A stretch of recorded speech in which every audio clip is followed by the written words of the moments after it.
Welcome to the DCTV News at Noon program. I'm Kelsey Kiesling. And I'm Kendra Cook. Dolores County Broadcasting Network is the producer of DCTV with support from the Southwest TV Translator Association.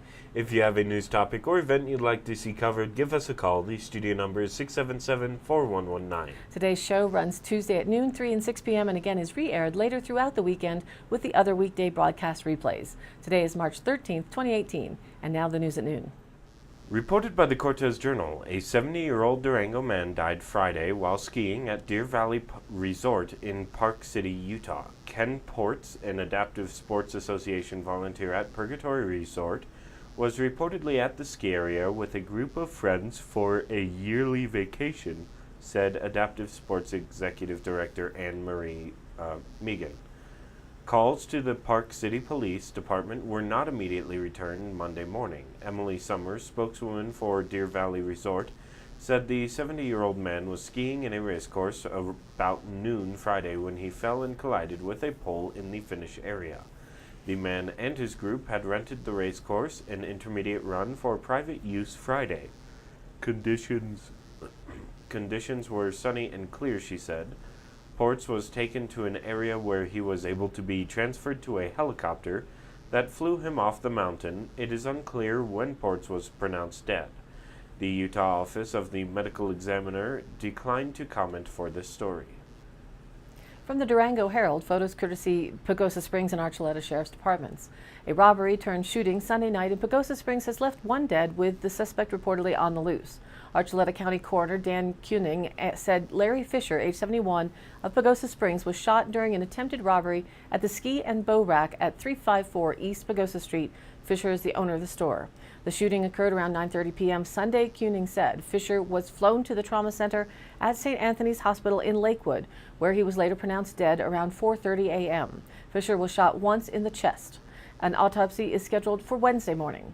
Kuning said the incident is being investigated as a homicide and directed all inquiries about the investigation to the Pagosa Springs Police Department and Colorado Bureau of Investigation. Andrea Phillips, Pagosa Springs town manager, said Monday morning the shooting suspect remains on the loose.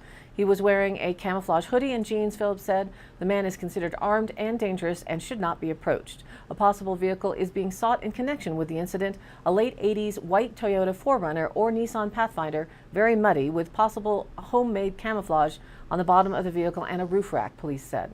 Anyone with information about the shooting is asked to call Archuleta Combined Dispatch at 731-2160. According to the Durango Herald, Durango School District 9R is discouraging participation in a walkout Wednesday to protest gun violence at schools. But several parents say the walkout can help ease fears created after numerous school shootings across the country. Organizing largely on social media, students and adult supporters from across the country have planned a national school walkout for 17 minutes at 10 a.m.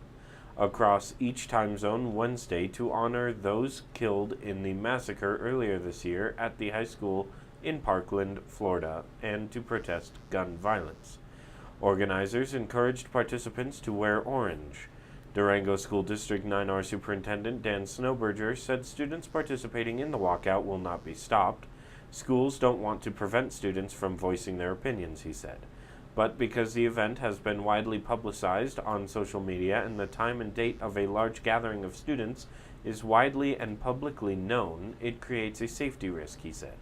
Snowberger said the district has planned several events and activities at the schools to memorialize the Parkland students and to allow students to voice their concerns about gun violence on campuses.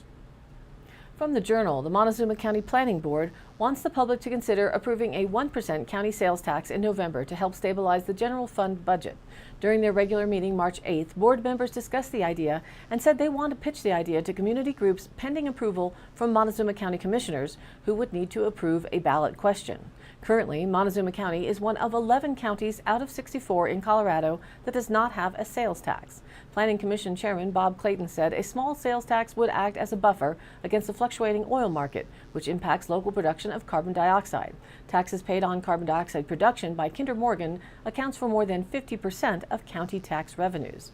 But in recent years, a drop in the oil market has led to a drop in demand for carbon dioxide, which is used to draw oil out of wells. The lost tax revenues contributed to a $1 million budget shortfall in 2018 for the county. A hiring and wage freeze was implemented and funding for local organizations was cut.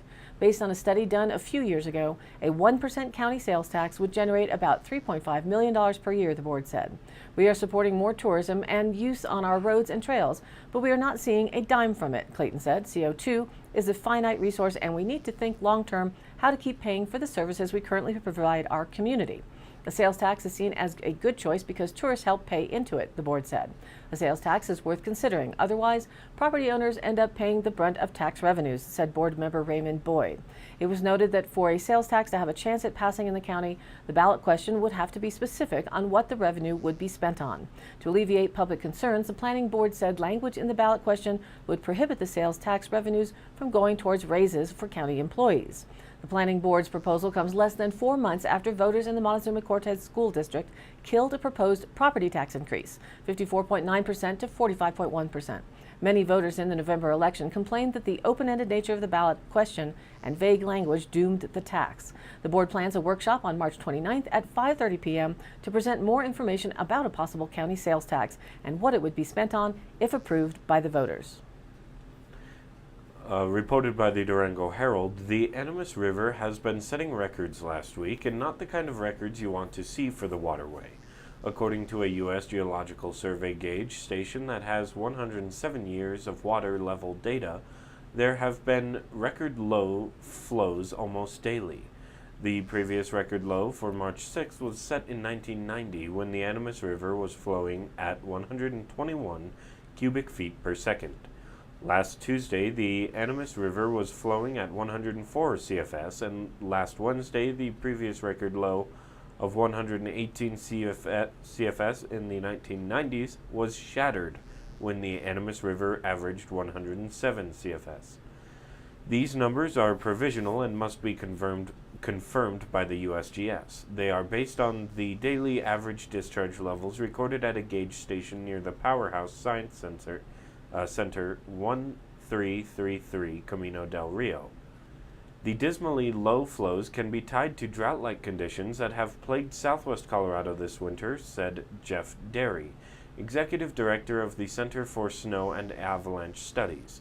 The Animas River typically flows to a near trickle in fall and winter as snowpack builds up in the higher elevations before eventually melting into peak flows during spring and early summer. But this winter is abnormal.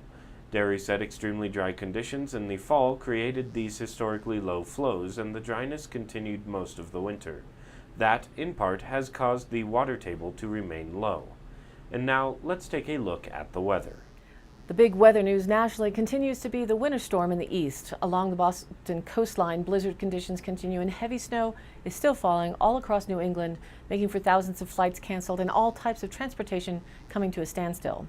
The central U.S. continues with dry and warmer temperatures for one more day ahead of the western low-pressure ridge, which is bringing rains and windy storms from the Baja to the Canadian border. Regionally, currently, some scattered mid and high-level clouds remain this morning across the north, with some light snow reported earlier this morning at Aspen. Western Slope residents are enjoying partly to mostly sunny skies out there as a ridge of high pressure slides over the region today. NWS is anticipating a dry and mild day as temperatures continue to climb a few degrees warmer than yesterday. Some building cumulus expected to develop over the higher terrain this afternoon with the heating of the day, but no precipitation at this point. Wednesday wind is the word. Winds will be increasing over eastern Utah and portions of western Colorado near the Colorado-Utah border.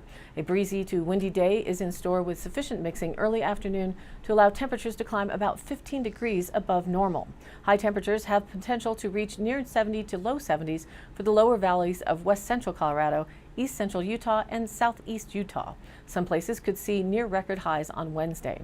Current projections look like the cloud cover will hold off until late afternoon and evening, which would give enough sunlight and daytime heating ahead of the next weather maker late Wednesday afternoon, when a possible development of isolated to scattered thunderstorms may occur, mainly over the higher terrain, before potentially spreading into some valleys by Wednesday evening. Late Wednesday afternoon, expect gusty winds to be the primary concern. Winds overall are expected to remain below advisory criteria, but could be close in some areas, with gusts of 45 miles an hour or greater possible. Cooler air moving in from the west will gradually drop temperatures overnight Wednesday, with possible rains likely to be scattered and favoring the higher terrain across eastern Utah and parts of western Colorado. Snow levels Wednesday night will likely be above 10,000 feet and then dropping to or slightly below 10,000 feet by Thursday morning. So by late in the day Thursday, some areas could see some good wetting rains out of this active weather period, but it's nearly impossible to pinpoint where that will be right now. Then a break in the weather on Friday and into early Saturday as the next system arrives to rotate over the western U.S. More scattered showers may roll through late in the weekend, with conditions potentially drying out again for the next few days in early next week. The local DCTV 5-day forecast: today sunny with a high near 58 degrees, north-northwest winds 5 to 15 miles an hour, becoming south-southwest in the morning, and tonight increasing clouds with a low around 37 degrees. Southwest winds 5 to 10 miles an hour, becoming east after midnight. Wednesday, isolated showers and thunderstorms in the afternoon, partly sunny with a high near 62 degrees, breezy with a south wind 10 to 15 miles an hour, increasing to 20 to 25 miles an hour in the afternoon. Winds could gust as high as 35 miles an hour. Chance of precipitation is showing just 10% at this point. Wednesday night, a chance of showers and thunderstorms, mostly cloudy with a low around 38. Breezy, and I still think the Weather Service needs to rethink the word breezy, just my opinion. South-southwest winds 20 to 25 miles an hour, decreasing to 15 to 25 miles an hour after midnight. Winds could gust as high as 35 miles an hour, and the chance of precipitation raises to 30%. Thursday, the start of the Ag Expo in Cortez, there's a chance of rain and snow showers before 10 a.m., then a chance of rain showers between 10 a.m. and 5 p.m., and a chance of snow showers after 5 p.m. Some thunder is also possible, mostly cloudy with a high near 50 degrees, breezy with a south-southwest wind 10 to 20 miles an hour, with gusts as high as 30 miles an hour, and the chance on Thursday is 40%. Thursday night, a 20% chance of snow showers before midnight, with mostly cloudy skies and a low around 29 degrees and still breezy. Friday, mostly sunny with a high near 49 degrees. Friday night, partly cloudy with a low around 32. Saturday, partly sunny with a high near 50. And Saturday night, a chance of snow showers, mostly cloudy with a low around 28. And again, breezy. Sunday, partly sunny with a high near 43. Sunday night, mostly cloudy with a low around 25. And now, back to the news. Reported by the Durango Herald, Durango Brewing Company has closed its kitchen to focus on its brewery, inviting families and friends to order out or bring their own picnic basket while enjoying the brewery's ales. The move harkens to the brewery's origins, when it had a barbecue grill fired up and invited patrons to bring their own meat to grill while the microbrewery handled the beers. Closing the kitchen also allows DBC to become puppy-friendly, opening up its patio to dogs. Brewer said a couple of employees, most of whom were part-time, were laid off with the closing of the kitchen. Brewer said everyone is invited to order to-go food from other restaurants or bring picnic baskets or pots of chili while enjoying DBC's beers in the dining area and patio. To-go menus from Durango restaurants will be available at tables. The brewery offers 7 year-round staple beers, everything from its dark lager to its Four Corners Pale Ale. It also offers seasonal stout beers and a taproom series of beers aged 4 to 8 months in oak barrels and available only in the taproom. Another 8 barrels are being added to expand the volume for the taproom series. Durango Brewing Company, which is in its 28th year and is one of Colorado's oldest microbreweries, distributes regionally in the Four Corners, extending into Pueblo and Colorado Springs, and the brewery has just begun distribution throughout most of New Mexico. The business also may expand its taproom by moving into space now occupied by the kitchen. From the Journal, photos Stephanie Alderton and stock. The Cortez Historic Preservation Board has received a grant that will fund a series of history-themed podcasts that it has been planning for months. During a meeting on last week In last week's board, Vice President Linda Towle announced the state-funded Certified Local Governments program has agreed to award a roughly $7,000 grant for the podcast series. Since the, quote, Ancient Voices podcast that Mesa Verde Country released last year, Towle and other members of the board have discussed creating their own audio guide to Cortez's historic buildings since the fall. Towle said the city likely won't receive the money for a few more months, but she hopes to be ready to release the podcast series sometime this summer. The podcast will essentially be a digital version of the brochures the city has offered in the past for walking tours of the downtown area. Towle said they will focus on historic buildings on or near Montezuma Avenue, Ash, and First Streets. June Head and Ginger Graham, local historians who contributed to the original brochures, have volunteered to, quote, be the voices on the podcast. Towle said they likely won't begin recording for a while. Last time we got a grant, it took 3 months for History Colorado to get the city the contract to sign. On Tuesday, the City Council will vote on whether to accept the grant once it receives the contract. Towle said the city will also request proposals for contractors to help record, upload, and market the podcast. The Mesa Verde Country Visitor Information Bureau launched a series of 3 podcasts in July of 2017 with the help of a $25,000 grant from the Colorado Tourism Office. Each podcast provides an audio tour of historic sites in the Four Corners region, from the Canyons of the Ancients to Lowry Pueblo and Hovenweep, complete with stories from each place's past.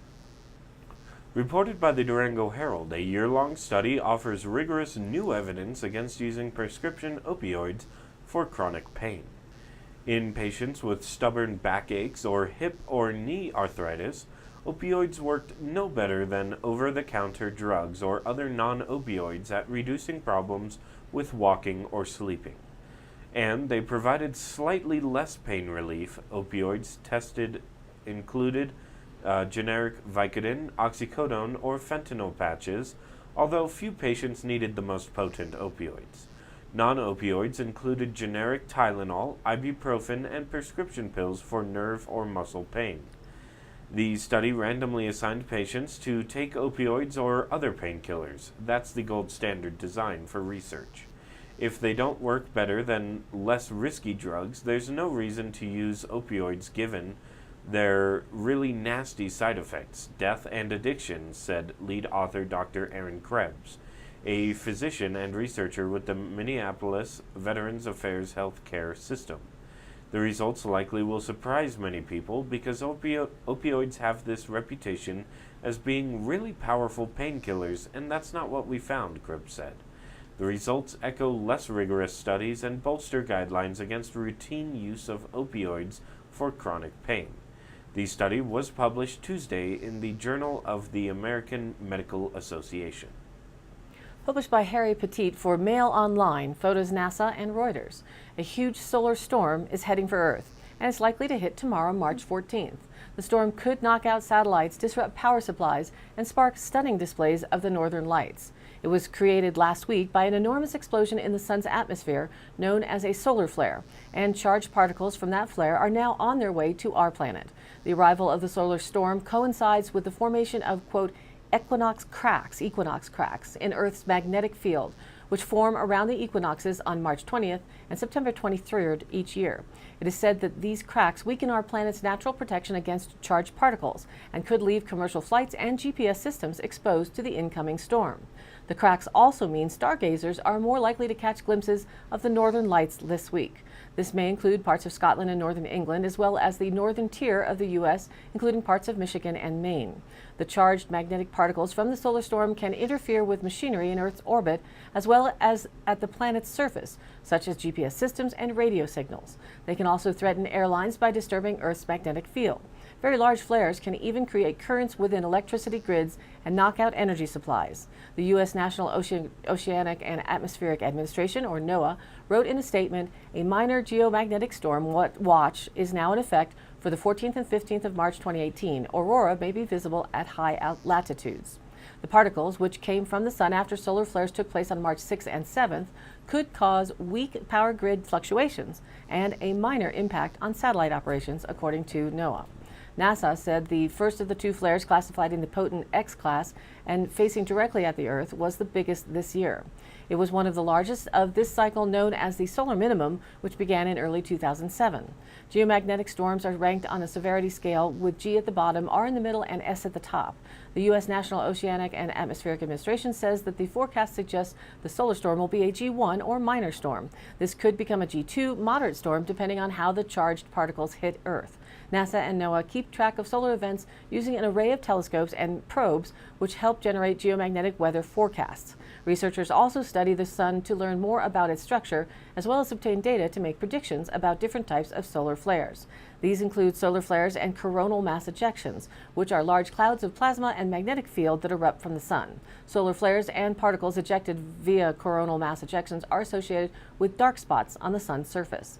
These are areas of intense magnetic activity, and when the magnetic fields in a sunspot cross each other, it can result in an energy explosion known as a solar flare, which sends radiation into space. Solar flares only impact Earth when they occur on the side of the sun facing the Earth.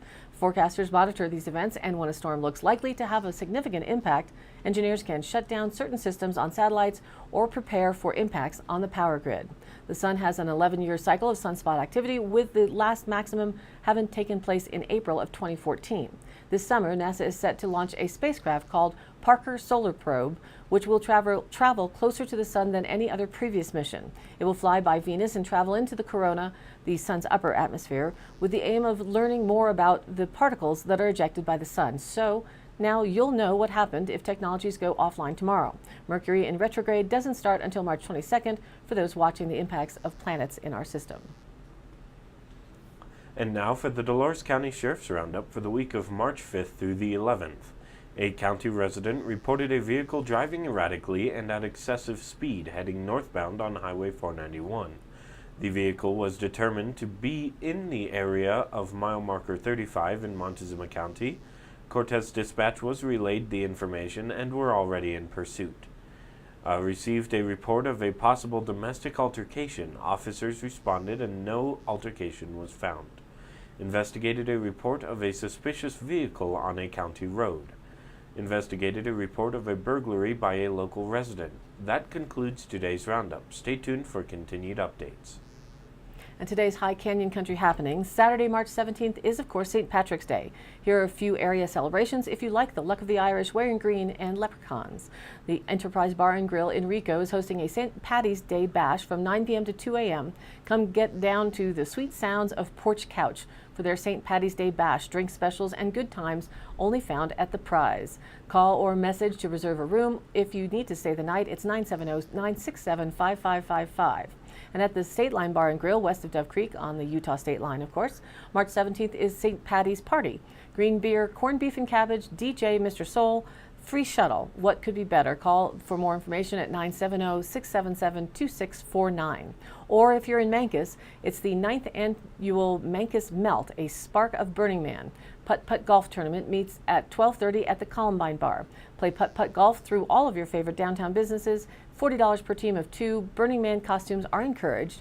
Pre-register at Fahrenheit Coffee Roasters. Bring your own putter and golf ball. Awards ceremony will be at 5:30 at the Mancos Brewery. And all of these happenings are posted on our DCTV News at Noon Facebook page, along with the YouTube replays, weather, and original stories and local posts. To share your event or information, contact us.